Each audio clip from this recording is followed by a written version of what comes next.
Quando ele vem lá do Oriente, ele vem com ordens de Oxalá. Tentar passar para o ciclo seguinte, depois de você viver a experiência de Bojá, Jamirim, Bojá e Bojaguaçu. Quando você vai chegando em Bojaguaçu, médio de terreiro, você já começa a viver os seus desejos, o seu emocional, você já, aquele idealismo tá aflorado e você já começa a ter isso mais direcionado. A disciplina já está sendo praticada, você passa médio de terreiro porque provavelmente você já não está faltando a sessão. Porque eu, por exemplo, médio de banco, eu falei isso na outra live, teve um primeiro momento aí que eu ia porque a família ia, entendeu? Depois eu comecei a ir porque eu queria ir, mas tem gente que vai uma sessão, aí na outra, hoje estou cansado, tenho que pagar minha série na academia, acho que eu vou ralar na academia. E não vai para. Me deu um desânimo, quem nunca? Quem nunca? Então, você vai treinar disciplina. Quando você chega no médio de terreiro, você já tem sua vontade, o seu desejo, a sua energia, controle, o seu corpo, né? todo se canaliza. Disciplina, você já está aprendendo a disciplina. Você ainda está caindo, como nós falamos. Tem dia que dá uma derrapada, tal, mas você já está exercitando essa disciplina, essa vontade de aço marcial, uma vontade rígida de quem sabe qual é a marcha, sabe como é que funciona, e começa aí. Você está começando a se preparar para a etapa seguinte. É com essa disciplina, e veja bem, lembra lá do que nós falamos, nós temos três etapas. Você era discípulo, então você foi discípulo no banco, como iniciante, discípulo no banco, e ainda é discípulo como mestre terreiro. Aí você está chegando perto do sacerdócio. Você está chegando próximo do momento, quando as coisas começam a fazer sentido para você, próximo do momento de sair da lateral do terreiro, de quem observa, para ser um ator, de quem atua, de quem entra na linha de frente, de quem vai pegar alguma coisa com mais responsabilidade. Aí vem a história da responsabilidade. Você já domina, você já não vai dar trabalho para os outros, os outros não vão ter que carregar você, porque na batalha da vida, da espiritual, você tem o sacerdócio é dedicação, é entrega, é sacrifício. Então você já vivenciado isso, você começa a se preparar para chegar lá no quarto grau, no Abaré Mirim, sacerdote menor. Você vai começar o sacerdócio, na gira de Umbanda, você vai se posicionar de frente para Oxalá. No pé da escada, você imagina que aquilo é uma escada, você está lá no pé da escada, lá no fundo do terreiro. Mas você já está de frente para Oxalá. Já está de frente, você sai da lateral e já vai se posicionar de frente para Oxalá. Pode acontecer do médium estar num grau tal que ele não está pronto para estar? Pergunta Diane Rocha. Nós todos somos seres de luz, nós, seres humanos, temos a nossa luz. Temos qualidades e defeitos, Ana. Às vezes, a gente fala muito, né, da Bíblia, do anjo caído. Às vezes você vem numa vibe tão bacana na sua vida. Às vezes você viveu essa experiência do discípulo, do discipulado, adquiriu a disciplina. Quando você é colocado na chapa quente, como dizia uma comandante querida, dona Marlene Regadas, quando você entra no sacerdócio, no grau, quando te dão poder, quer conhecer uma pessoa dele poder, não é o dito popular? Quer conhecer uma pessoa dele poder? Você era um doente, lembra? Paciente, foi tratado por tantos anos, banco, iniciante, banco, terreiro. Aí agora você te dá uma espada, né? Você, quarto grau, é um grau regido por Ogum. Você vai ter uma espada, você vai ter um poder. Isso transpassa você. Quando te promover é porque você já está sabendo lidar com isso. Né? As guias espirituais viram isso em você. Mas você pode ascender ou decair. Tem gente, o anjo caído, tem gente que escorrega, a gente falou isso, o caminho espiritual, todos nós podemos derrapar, cair. Márcio lembrou dia desses, que é difícil você não chegar no 4º grau perfeito. O Rogério lembrou da palavra-chave do 4º grau. O juramento dentro do primado de Umbanda, da escola do Caboclo Mirim, do primado de Umbanda, que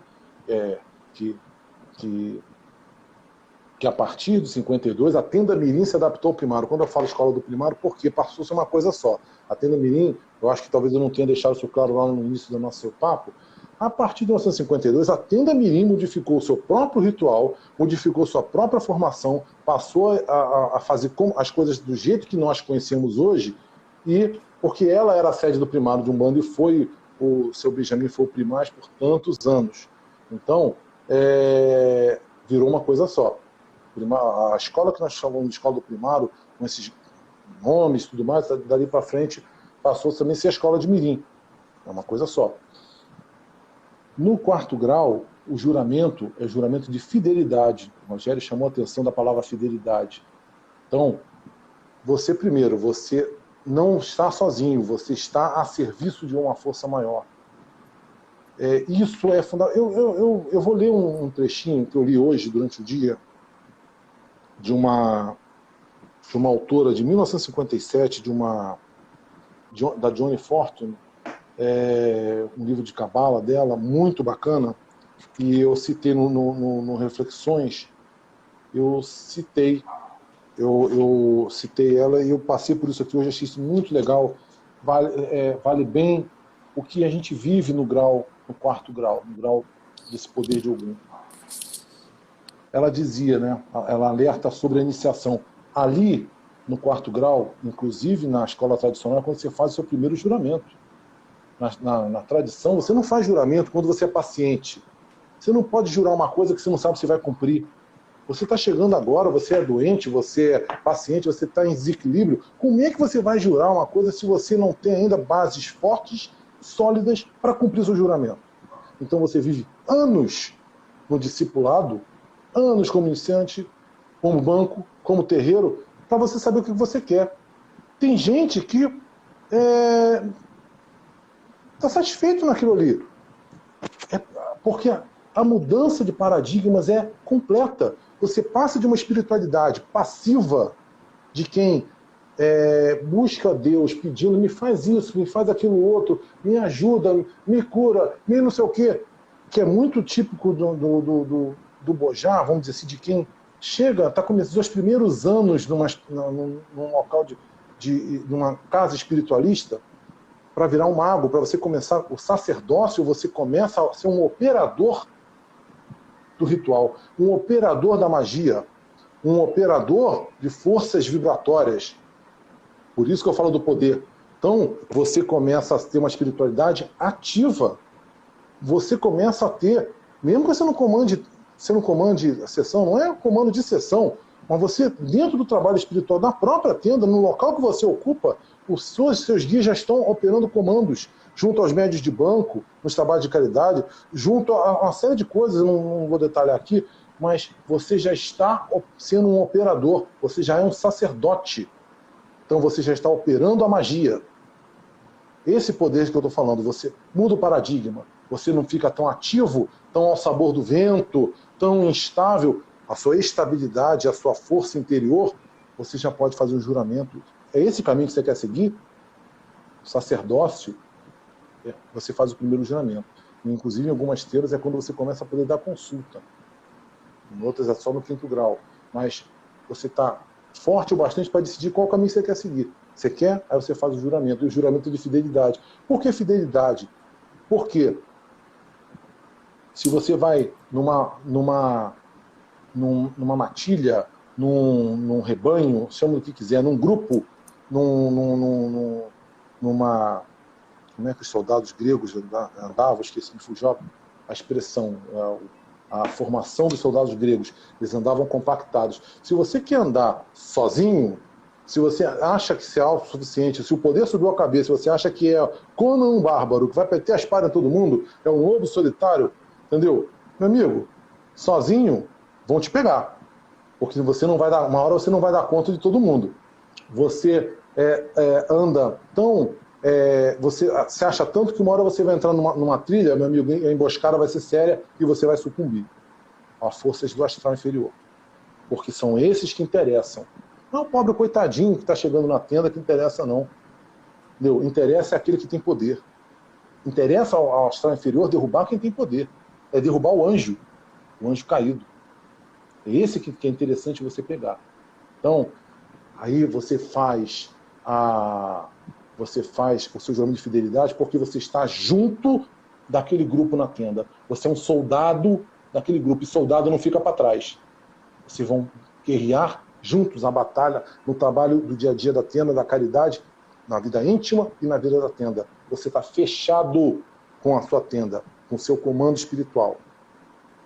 Vou ler rapidinho aqui, bem pequenininho um trecho, sobre essa fase que você adquire poder.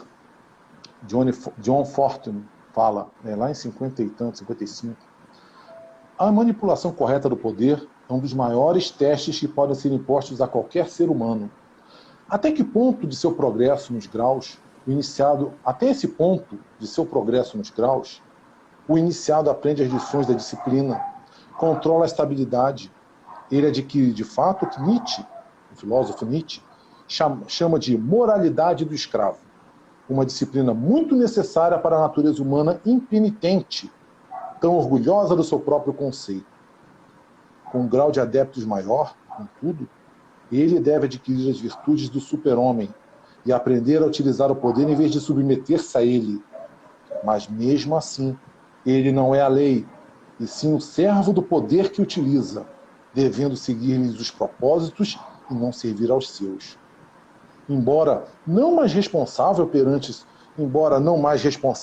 seus colegas, ele ainda é responsável perante o Criador do céu e da terra e deverá render-lhe conta da sua administração. Isso é cabala, é uma cabalista falando. Mas é isso que eu estou tentando dizer aqui. É a inspiração de muitos de nós, os nossos soldados do 4º grau. Eu quase sempre não consigo chegar no 4º grau porque a gente fica no banco. Mas é fundamental a gente entender. Claro que a gente está só batendo um papo, né? A vivência, a experiência é outra coisa. Não estou contando nada aqui que não esteja nos livros que eu já escrevi, nos vídeos que eu já gravei. Mas é um bate-papo para a gente lembrar das perguntas que foram colocadas aqui. As responsabilidades só crescem. E com a força, grandes, né? Vou repetir a frase do Stan Lee, né? Grandes poderes vêm grandes responsabilidades, né? Lá do Homem-Aranha. É importante a gente não querer bancar o lobo solitário. Quando vira no 4º grau, pode subir a cabeça. E se sobe a cabeça, você vai cair. Você vai ficar sozinho e vai cair. E eu conheci alguns médios que não passaram bem nessa prova. Então, dizer a pergunta da Anne, mas alguém pode ser promovido? Claro, existe, às vezes, situações outras que não deveriam estar na avaliação do médium, situações da tenda, situações de comandante e comandado, que não deveriam estar na balança dessa avaliação. É o guia espiritual que promove. Ele que diz para o comandante, para o CCT, é o Murubixaba na cabeça do CCT que diz, olha, observa aquele médium. Ele está chegando no ponto. Ele está ficando maduro. Ele está amadurecendo. Está pronto para a próxima etapa. Porque uma fruta colhida antes do tempo não amadurece, vai apodrecer. Então, a responsabilidade como comandante é enorme. Porque se você bota cedo demais alguém lá, a pessoa não tem a maturidade, a ética, a moral, a disciplina, ela pode meter os pés pelas mãos e depois que ela cristalizar uma série de conceitos que ela é demais, o guia dela é poderoso, eu curo, eu faço... Se subir a cabeça, e aí você acha, dificilmente você consegue resgatar esse médium de volta para um caminho de serviço humilde a uma egrégora maior. Nós somos só servidores, somos soldados de Oxalá. Então, eu acho que é aquela coisa infelizmente... Sérgio, aquilo que a gente comentou ontem, eu acho que é super válido também tentar compartilhar aqui, que no trabalho espiritual nós não somos os atores principais, né, nessa história toda. A gente tem que se colocar humildemente no papel de coadjuvante e olhe lá. né? Se a gente não for aquele figurante que está lá atrás, escondidinho, só passando assim para encher o cenário, porque precisou, né? Exatamente. A mediunidade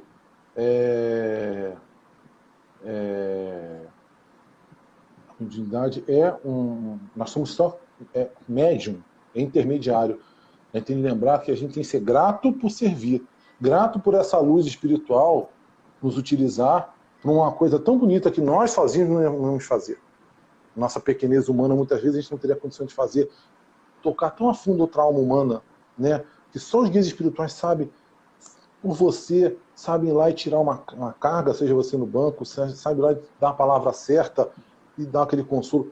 Somos só intermediários, então quanto mais a gente não atrapalhar, melhor.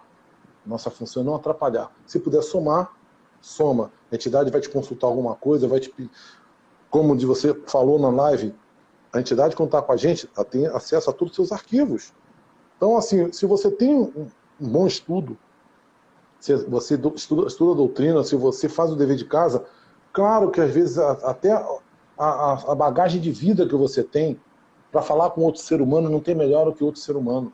Então, a entidade que é atemporal, entidades que são de tantos tempos longínquos, às vezes até o jeito de coisas que estão na sua vida, na sua vivência do século XX, do século XXI, a entidade pode usar isso para as palavras saírem mais no coração de quem está ali na frente.